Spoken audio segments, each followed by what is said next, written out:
my publisher told me that it's actually what sets this book apart is it's slightly wild, it's slightly playful because there's a protagonist who's conversing with the spirit of an emperor, a dead emperor.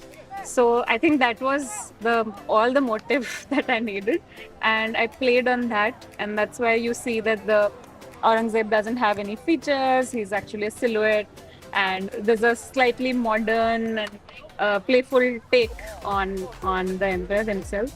So that was the actually the motive that actually does the talking on the cover.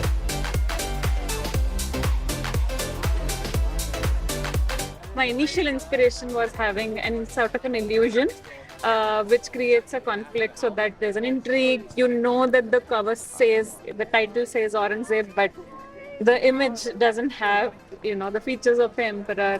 So how do you figure that out? So optical art, which is actually a design movement, I was inspired by that. Of course, it's not the best rendition of a classic, but yeah, so that's the design element.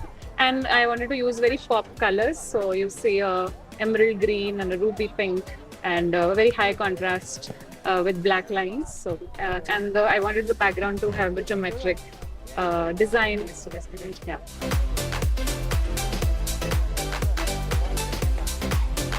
Like I said, I initially was working with the archival, very realistic image of Aurangzeb himself, which translated into a more illustrated, more minimal approach.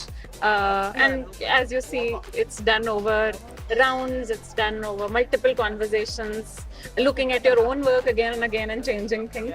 So, yeah, that was the process. And in the end, we literally had a winner.